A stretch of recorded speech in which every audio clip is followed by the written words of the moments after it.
Magistracy ক্ষমতা পেলেন সেনাবাহিনী, কি করতে পারবেন সেনাবাহিনী? অন্তর্বর্তী সরকারকে ব্যর্থ হতে দেয়া যাবে না বললেন তারেক রহমান। 6 হত্যা মামলায় গ্রেপ্তার দেখানো হলো বিচারপতি মানিককে। আদালতে যা বললেন মানিক। 43 শীর্ষ সন্ত্রাসী ও জঙ্গির জামিন, কারাগার থেকে পালানো 900 বন্দী এখনো পলাতক, বললেন কারা মহাপরিদর্শক। আসসালামু আলাইকুম দর্শক, আমাদের হাতে থাকা সর্বশেষ সংবাদে আপনাদের স্বাগত। এতক্ষণ শুনছিলেন সংবাদ শিরোনাম, এবারে থাকছে বিস্তারিত। ম্যাজিস্ট্রেসি ক্ষমতা পেলেন সেনাবাহিনী, কি করতে পারবেন সেনাবাহিনী? রাজধানী সহ সারা দেশে সেনাবাহিনীকে আইন শৃঙ্খলা সংক্রান্ত বিশেষ ম্যাজিস্ট্রেসি ক্ষমতা দেওয়া হয়েছে। মঙ্গলবার জনপ্রশাসন মন্ত্রণালয়ের প্রেষণ 2 শাখার সিনিয়র সহকারী সচিব জেতি পুর স্বাক্ষর করা এক প্রজ্ঞাপনে এ তথ্য জানা যায়। প্রজ্ঞাপনে বলা হয়েছে, ফৌজদারি দণ্ডবিধি 1898 এর 64, 65, 83, 84, 95, 100, 105, 107, 109, 110 সহ আরো কয়েকটি এবং 142 ধারা অনুযায়ী সংগঠিত অপরাধের ক্ষেত্রে সেনাবাহিনীর কর্মকর্তারা তাদের ম্যাজিস্ট্রেসি ক্ষমতা প্রয়োগ করতে পারবেন। আইনের এসব ধারা অনুযায়ী একজন নির্বাহী ম্যাজিস্ট্রেট যা করতে পারেন: ধারা 64, ম্যাজিস্ট্রেটের উপস্থিতিতে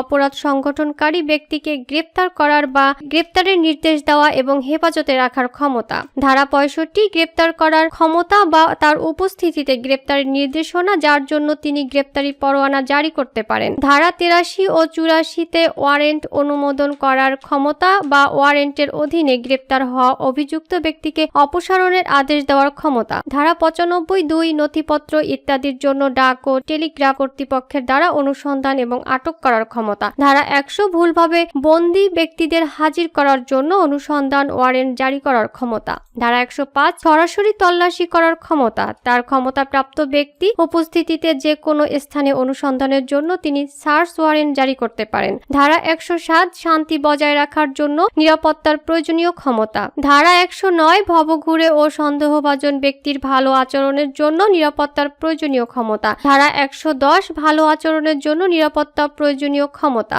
ধারা 126, জামিনের নিষ্পত্তি করার ক্ষমতা। ধারা 127, বেআইনি সমাবেশ ছত্রভঙ্গ করার আদেশ দানের ক্ষমতা। এসব ক্ষমতা ছাড়াও যে কোনো নির্বাহী ম্যাজিস্ট্রেটকে মোবাইল কোর্ট আইন 2009 এর অধীনে মোবাইল কোর্ট পরিচালনা করার জন্য সরকার এবং সেই সঙ্গে জেলা ম্যাজিস্ট্রেট দ্বারা সংশ্লিষ্ট এখতিয়ারের মধ্যে ক্ষমতা দেওয়া হয়েছে। এই আইনের অধীনে নির্বাহী ম্যাজিস্ট্রেট তার উপস্থিতিতে সংঘটিত অপরাধ বা ঘটনাস্থলে তার বা তার সামনে উন্মোচিত হওয়া অপরাধগুলো বিবেচনায় নিতে পারেন। অভিযুক্তের স্বীকারোক্তির পর ম্যাজিস্ট্রেট সংশ্লিষ্ট আইন অনুযায়ী অপরাধীকে সাজা দিতে পারেন, তবে কারাদণ্ডের ক্ষেত্রে 2 বছরের বেশি নয়। 6 হত্যা মামলায় গ্রেপ্তার দেখানো হলো বিচারপতি মানিককে। আদালতে যা বললেন বিচারপতি মানিক। পৃথক 6 হত্যা মামলায় সাবেক বিচারপতি AHM শামসুদ্দিন চৌধুরী মানিককে গ্রেপ্তার দেখানো হয়েছে। বুধবার শুনানি শেষে ঢাকার মেট্রোপলিটন ম্যাজিস্ট্রেট মোহাম্মদ জাকি আল ফারাবী আদালত এসব মামলায় গ্রেপ্তার দেখানোর আবেদন মঞ্জুর করেন। এর মধ্যে আদাবর থানার গার্মেন্টস কর্মী রুবেল হত্যা, লালবাগ থানার আইডিয়াল কলেজের প্রথম বর্ষের ছাত্র খালিদ হাসান সাইফুল্লাহ হত্যা ও বাড্ডা থানার পৃথক 4টি হত্যা মামলা রয়েছে। বুধবার 18 সেপ্টেম্বর শুনানি শেষে ঢাকার মেট্রোপলিটন ম্যাজিস্ট্রেট মোহাম্মদ জাকি আল ফারাবী আদালতে এই 6 মামলায় তাকে গ্রেপ্তার দেখানোর আবেদন মঞ্জুর করেন। এই সময় নিজেকে নির্দোষ দাবি করেন সাবেক বিচারপতি AHM শামসুদ্দিন চৌধুরী মানিক। আদালতে শুনানি চলাকালে তিনি বলেন, আমি নিরপরাধ, এসব মামলা মিথ্যা বানোয়াট। এদিন সকাল 8টার পর তাকে আদালতে হাজির করা হয়। এরপর তার উপস্থিতিতে গ্রেপ্তার দেখানোর শুনানি হয়। শুনানি শেষে আদালত এসব মামলায় তাকে গ্রেপ্তার দেখানোর আবেদন মঞ্জুর করেন। এর আগে গত 23 আগস্ট সিলেটের কানাইঘাট উপজেলার সীমান্তবর্তী এলাকা থেকে মানিককে আটক করে বিজিবি। পরদিন সকালে তাকে কানাইঘাট থানা পুলিশ 54 ধারায় গ্রেপ্তার দেখিয়ে আদালতে হাজির করে। সিলেটের জ্যেষ্ঠ জুডিশিয়াল ম্যাজিস্ট্রেট 1 এর বিচারক আলমগীর হোসাইন তাকে কারাগারে পাঠানোর নির্দেশ দেন। গত 17 সেপ্টেম্বর আদালত তার জামিন মঞ্জুর করেন, তবে তার বিরুদ্ধে একাধিক মামলা থাকায় কারামুক্ত হতে পারেননি। পরে সিলেট থেকে তাকে ঢাকায় আনা হয়েছে। 43 শীর্ষ সন্ত্রাসী ও জঙ্গির জামিন, কারাগার থেকে পালানো 900 বন্দী এখনো পলাতক, বললেন কারা মহাপরিদর্শক। রাজধানীর বকশীবাজারে অবস্থিত কারা অধিদপ্তরে এক সংবাদ সম্মেলনে মঙ্গলবার কথা বলেছেন কারা মহাপরিদর্শক IG prisons brigadier general Syed Mohammad Motaher Hossain জানিয়েছেন, আগস্টের 5 তারিখের পর 43 জন শীর্ষ সন্ত্রাস আলোচিত বন্দী জঙ্গি জামিন পেয়েছেন। তিনি বলেন, ছাত্র জনতার অভ্যুত্থানে আওয়ামী লীগ সরকারের পতনের পর দেশের কয়েকটি কারাগারে বিশৃঙ্খলা বিদ্রোহ করেন বন্দীরা। বিভিন্ন কারাগারে বাইরে থেকে চালানো হয় হামলা ভাঙচুর। এ পরিস্থিতিতে 2000-এর অধিক বন্দী পালিয়ে যান। তাদের মধ্যে মৃত্যুদণ্ড, যাবজ্জীবন, বিভিন্ন মেয়াদের সাজা পাওয়া বন্দী সহ বিচারাধীন মামলার আসামিরা ছিলেন। এখন পর্যন্ত 900 বন্দী পলাতক রয়েছেন। এদের পালিয়ে যাওয়া 98 জন জঙ্গির মধ্যে মৃত্যুদণ্ডপ্রাপ্ত 9 জন জঙ্গি ছিলেন। পালিয়ে যাওয়া 70 জন জঙ্গি এখনও পলাতক রয়েছে। তাদের ধরতে গোয়েন্দা সংস্থার সহায়তা নেওয়া হচ্ছে। মঙ্গলবার 17 সেপ্টেম্বর বিকালে রাজধানীর বকশীবাজারে অবস্থিত কারা অধিদপ্তরে কারা নিরাপত্তা সংক্রান্ত বিভিন্ন গৃহীত ব্যবস্থাবাদী সম্পর্কিত এক সংবাদ সম্মেলনে তিনি এসব কথা বলেছেন। তিনি আরো বলেন, পরবর্তীতে দেশের আইন শৃঙ্খলা পরিস্থিতির উন্নতির সঙ্গে সঙ্গে কারাগার থেকে পালিয়ে যাওয়া অধিকাংশ বন্দীকেই কারাগারে ফেরত নিয়ে আসা সম্ভব হয়। এর মধ্যে কিছু বন্দী স্বেচ্ছায় এবং বাকিদের আইন শৃঙ্খলা বাহিনীর সহায়তায় গ্রেপ্তার করা হয়। এ প্রক্রিয়া চলমান রয়েছে। ইতিমধ্যে কারাগারে লুটকৃত অস্ত্র ও গোলাবারুদের উল্লেখযোগ্য অংশ উদ্ধার করা হয়েছে। অবশিষ্টগুলো উদ্ধারের জন্য আইন শৃঙ্খলা বাহিনীর তৎপরতা অব্যাহত রয়েছে।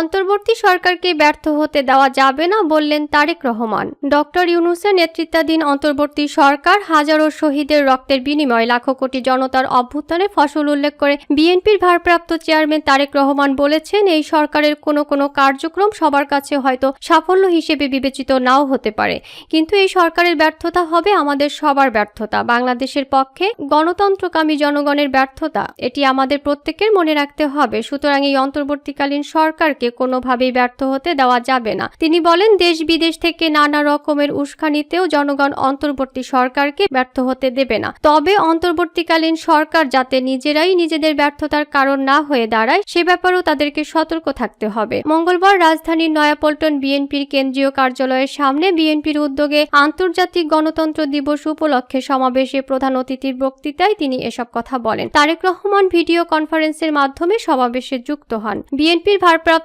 চেয়ারম্যান বলেন, রাষ্ট্র রাজনীতি এবং রাজনৈতিক দল হিসেবে বিএনপি দলীয় রাজনৈতিক কার্যক্রম সংস্কারের লক্ষ্যে 2023 সালে বাংলাদেশের পক্ষে গণতান্ত্রিক রাজনৈতিক দলগুলোর প্রতিনিধিদের উপস্থিতিতে 31 দফা কর্মসূচি ঘোষণা করেছিল। তবে ঘোষিত 31 দফাই শেষ কথা নয়। বিএনপি মনে করে রাষ্ট্র কিংবা রাজনীতি সব ক্ষেত্রেই সংস্কার কার্যক্রম একটি ধারাবাহিক এবং চলমান প্রক্রিয়া। সুতরাং রাষ্ট্র এবং রাজনীতি সংস্কারে বিএনপি ঘোষিত 31 দফা সংস্কার কর্মসূচির আরো প্রয়োজনীয় পরিমার্জনকেও বিএনপি স্বাগত জানায়। হাসিনা সরকার রাষ্ট্রীয় কাঠামো ভেঙে দিয়েছে দাবি করে তারেক রহমান বলেন, মাফিয়া চক্র দেশকে শুধু অর্থনৈতিকভাবেই ভঙ্গুর করে দেয়নি, দেশের আর্থসামাজিক, সাংস্কৃতিক এবং রাজনৈতিক রীতিনীতিকেও ধ্বংস করে দিয়েছে। প্রতি সাংবিধানিক এবং বিধিবদ্ধ প্রতিষ্ঠান অকার্যকর করে ফেলা হয়েছে। খোদ ফ্যাসিবাদকে বিচার বিভাগের সূতিকাগারে পরিণত করে ফেলা হয়েছিল। একটি রাষ্ট্র কতটা সভ্য এবং গণতান্ত্রিক সেটি দেশের আইন শৃঙ্খলা বাহিনীর আচরণে স্পষ্ট হয়ে ওঠে। কিন্তু মাফিয়া চক্র দলীয় স্বার্থে ব্যবহার করতে গিয়ে দেশের আইন শৃঙ্খলা বাহিনীকেও সম্পূর্ণ বিপর্যস্ত করে দিয়েছে। বিএনপির ভারপ্রাপ্ত চেয়ারম্যান বলেন, অন্যায়, অনিয়ম আর অরাজকতার বিরুদ্ধে গণবিস্ফোরণে মাফিয়া চক্রের প্রধান দেশ ছেড়ে পালানোর পরে দেশে মাফিয়া শাসন শোষণের অবসান ঘটেছে। পতিত স্বৈরাচারের পলায়নের মধ্য দিয়ে একটি গণতান্ত্রিক মানবিক বাংলাদেশ গড়ার পথে প্রধান বাধা দূর হয়েছে। তবে বাধা দূর হলেও মাফিয়া চক্রের রেখে যাওয়া 15 বছরের জঞ্জাল দূর হয়নি। এই জঞ্জাল দূর করে বাংলাদেশের জনগণের ভোটে জনগণের কাছে জবাবদিহিমূলক একটি গণতান্ত্রিক সরকার প্রতিষ্ঠার লক্ষ্যে অন্তর্বর্তীকালীন সরকার কাজ করছে। তিনি বলেন, সেই লক্ষ্যে বিশেষ করে নির্বাচন কমিশন, জনপ্রশাসনের সংস্কার এবং আইন শৃঙ্খলা বাহিনীকে সক্ষম এবং উপযুক্ত করে গড়ে তুলতে অগ্রাধিকার ভিত্তিতে পদক্ষেপ নিতে হবে। অন্তর্বর্তীকালীন সরকার ইতোমধ্যেই বেশ কিছু ক্ষেত্রে সংস্কার কার্যক্রম হাতে নিয়েছে। তবে বিএনপি মনে করে অন্তর্বর্তীকালীন সরকার এজেন্ডা সেটিং এর ক্ষেত্রে অগ্রাধিকার নির্ধারণ করতে না পারলে গণ অভ্যুত্থানের সাফল্য ব্যাহত করতে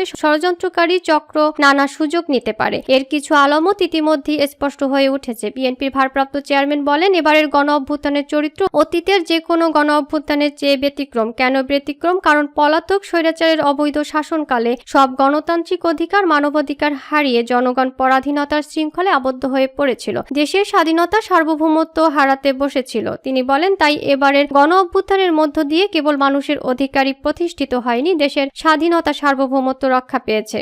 দেশ এবং জনগণ এখনো গুম, খুন, অপহরণ আর বিভীষিকাময় আয়নাঘরের আতঙ্কমুক্ত স্বাধীন। এবার দেশ জনগণের স্বাধীনতা সুরক্ষায় প্রথম কাজ হতে হবে রাষ্ট্র এবং সমাজে মানুষের গণতান্ত্রিক রাজনৈতিক অধিকার এবং ভোটের অধিকার প্রতিষ্ঠা করা। সংবিধান কিংবা প্রবিধানে যাই থাকুক, জনগণের রাজনৈতিক এবং অর্থনৈতিক ক্ষমতায়ন নিশ্চিত না করা গেলে, সংস্কার প্রক্রিয়ায় জনগণকে সম্পৃক্ত না করা গেলে শেষ পর্যন্ত কোনো সংস্কার কার্যক্রমেই কার্যকরী ফল পাওয়া যাবে না।